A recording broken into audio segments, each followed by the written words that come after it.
Cambodia made amazing progress and achievement in fighting against COVID-19,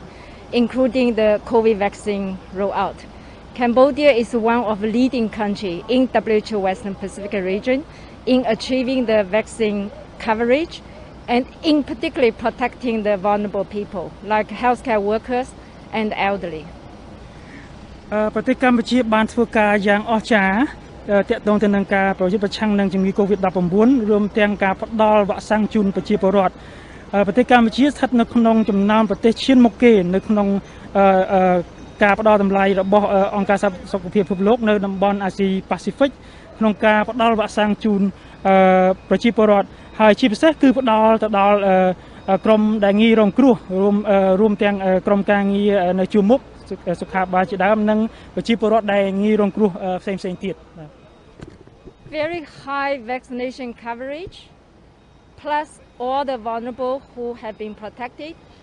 This achievement provides good foundation for Cambodia to address the public health and the social measures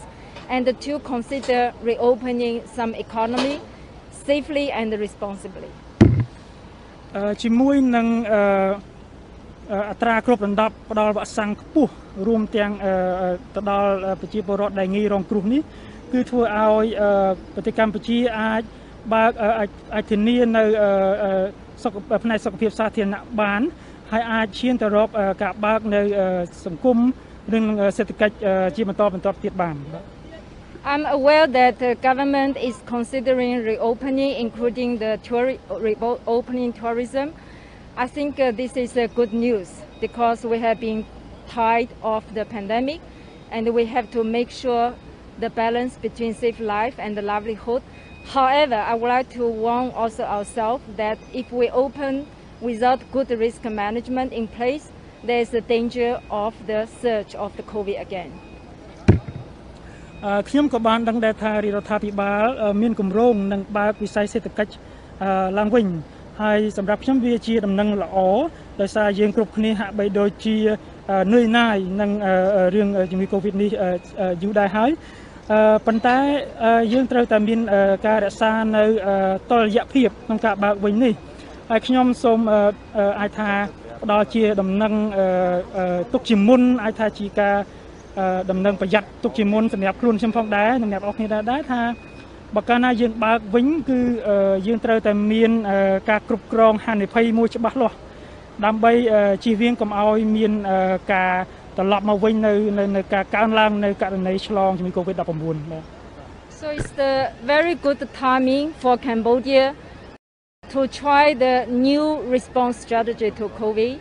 to have a system in place to learn, to adapt, adjust and sustain the new way of working, new way of living, so that we can learn how to cope with the COVID virus. ហើយពេលវេលានេះគឺជាពេលវេលាមួយយ៉ាងល្អសម្រាប់ប្រទេសកម្ពុជាក្នុងការរៀបចំនៅយុទ្ធសាស្ត្រមានប្រព័ន្ធមួយដែលល្អដែលគិតគូរអំពីហានិភ័យក្នុងការសម្របសម្រួលរួមទាំងផ្លាស់ប្ដូររួមទាំងរៀនរស់នៅជាមួយនឹងជំងឺនេះហើយនឹងបើកនៅសេដ្ឋកិច្ចនិងសង្គមឡើងវិញបាទ តើគាត់អាចមានជាអនុសាសន៍យ៉ាងម៉េចដែលប្រព័ន្ធយ៉ាងម៉េចដែលក្នុងការការពារដើម្បីយើងធានាសុវត្ថិភាពនៅពេលដែលយើងបើកប្រទេសឡើងវិញហ្នឹងគាត់អាចបញ្ជាក់បាន Do you have any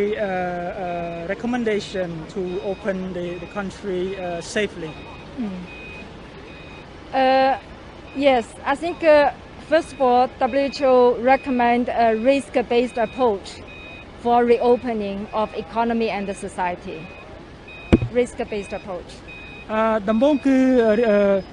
អង្គការសុខភាពពិភពលោកសូមផ្ដល់ជាអនុសាសន៍ថាឲ្យប្រើយុទ្ធសាស្ត្រដែលតាក់ទងទៅនឹងដែលគិតគូរអំពីហានិភ័យបាទ So vaccination provide a good foundation, but vaccination alone is not enough. WHO has been working closely with the Ministry of Health to advise them to implement combined approach, including vaccine and targeted public health and the social measures. Then next one is the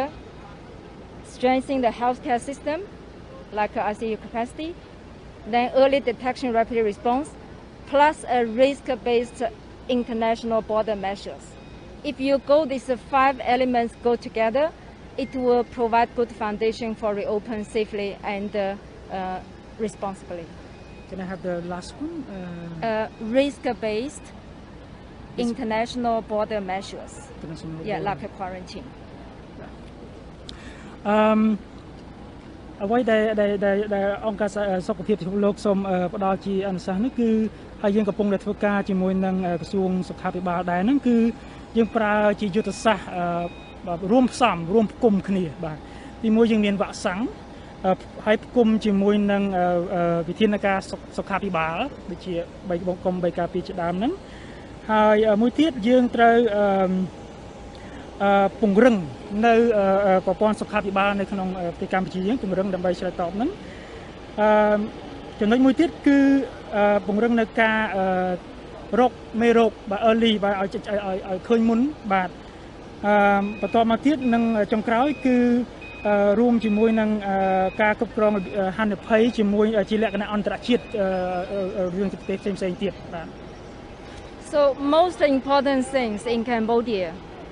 I realized that the monitoring of the implementation of the public health social measures during the reopening is extremely important because that's the guarantee for the successful reopening. If we cannot manage compliance, monitoring the public health social measures, for example, bigger crowd, for example, some other high-risk behavior, then the virus will surge again. If the virus surge again, they may overwhelming healthcare system, then we may shut down our lockdown again, which is not good. We want to prevent. បាទចំណុចដែលសំខាន់ជាងគេនោះគឺប្រព័ន្ធតាមដានទៅលើការអនុវត្តវិធានការសុខាភិបាលតើយើងមានប្រព័ន្ធតាមដានដែលច្បាស់លាស់ដែលដឹងមុនទេទៅរាល់អេរិយាបថការអនុវត្តដែលមានហានិភ័យខ្ពស់តែយើងអាចមានប្រព័ន្ធតាមដានបានទេហើយប្រព័ន្ធតាមដាននេះគឺជាកត្តាដែលនាំទៅរកភាពជោគជ័យនៅក្នុងការបើកប្រទេសឡើងវិញព្រោះអីវាអាចដឹងថាវាអាចកំណត់ថាបំឲ្យមានការរីករាលដាលមកវិញនៃមេរោគហ្នឹងនៃវីរុសហ្នឹងដែលយើងដឹងហើយថាវាអាចឈានទៅរកការបិទប្រទេសឡើងវិញជាដើមបាទ So in short, we want to prevent the lockdown. We want to prevent lockdown again. Thank you. ខ្ញុំសូមសំណួរទៀតអំបញ្ញមិញហ្នឹងគឺគាត់បានបង្ហាញការចាប់អារម្មណ៍ខ្លាំងចំពោះវិធានការគ្រប់គ្រងកូវីដនៅកម្ពុជាហើយកម្ពុជាអាចថាជាប្រទេសក្រីក្រមួយប៉ុន្តែបានចំណាត់ថ្នាក់ខ្ពស់ក្នុងចំណោមប្រទេសដែលជឿនលឿនហើយបានគ្រប់គ្រងបានល្អអញ្ចឹងគាត់ចាប់អារម្មណ៍ចំណាត់ការឬក៏វិធានការជាពិសេសណាមួយរបស់កម្ពុជាដែលធ្វើឲ្យកម្ពុជាទទួលបានជោគជ័យនេះតើគាត់សម្គាល់ឬក៏ចាប់អារម្មណ៍ជាពិសេសលើចំណុចណារបស់កម្ពុជាដែលធ្វើឲ្យដំណើរការនេះវាជោគជ័យបាទ You mentioned the success of the government in controlling COVID-19, vaccination rollout, and Cambodia is a poor country but did really well. Do you have any specific notice of any specific measure that the government did right in this campaign? Yeah, I do see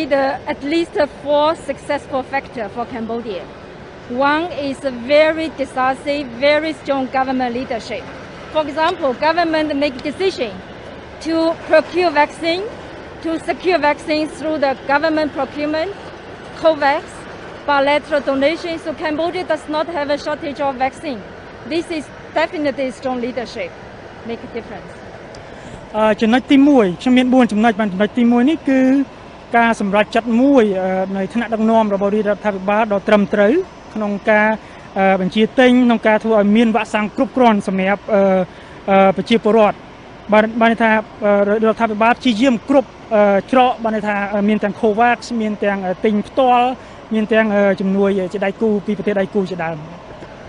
So under government leadership, very important is the whole government approach. Activate all the committee, establish all the committee taking the charge. That's also part of the first successful factor. បាទចំណុចដែលជោគជ័យហ្នឹងគឺយើងមានភាពជាអ្នកដឹកនាំរបស់រាជរដ្ឋាភិបាលហើយមានការចូលរួមយ៉ាងសស្រាំពីគណៈកម្មការជាច្រើនដែលធ្វើការចូលរួមធ្វើការនៅក្នុងការងារនេះបាទ Second one is the public participation. Generally speaking, Cambodia public, the people in Cambodia are very knowledgeable about COVID. Of course, not all the people comply, all the behavior, but overall community engagement, public participation is good. កត្តាទី2ដែលនាំមកជោគជ័យនោះគឺការចូលរួមរបស់សាធារណជនយើងឃើញថាប្រជាពលរដ្ឋកម្ពុជាភាគច្រើនមានចំណេះដឹងអំពីជំងឺ COVID-19 ហើយជាការប៉ុណ្ណាគឺការចូលរួមវាមានចន្លោះខ្វះខាតខ្លះដែរប៉ុន្តែការចូលរួមទាំងស្រុងគ្រប់គ្នានឹងគឺមានការចូលរួមយ៉ាងសស្រាក់ស្រាំមែនទែន You know, some country public hesitate to get the vaccine. In Cambodia, no. Many people want to get the vaccine. Vaccine acceptance is high. នៅក្នុងប្រទេសមួយចំនួននោះយើងឃើញថាមានការប្រឆាំងមានការប្រកែកមិនទទួលនៅវ៉ាក់សាំងហើយនៅក្នុងប្រទេសកម្ពុជាគឺការទទួលយកវ៉ាក់សាំងការចាក់វ៉ាក់សាំងនេះគឺមានកម្រិតខ្ពស់បាទ Maybe because of time limited, I only highlight one more successful factor. That's the third one. That's the solidarity and the international collaboration. Very good partnership. We are here working together under leadership of government, in particular Ministry of Health. But we have UNICEF, WHO, we're working as one team. The solidarity make a big difference. បាទចំណុចទី3ដែលនាំមកជោគជ័យនោះគឺសាមគ្គីភាពរវាងដៃគូជាលក្ខណៈអន្តរជាតិដែលមានដូចជា WHO មានអង្គការ UNICEF យើងធ្វើការយ៉ាងសស្រាក់ស្រាំជាមួយនឹងក្រសួងសុខាភិបាលបាទ Thank you. Thank you.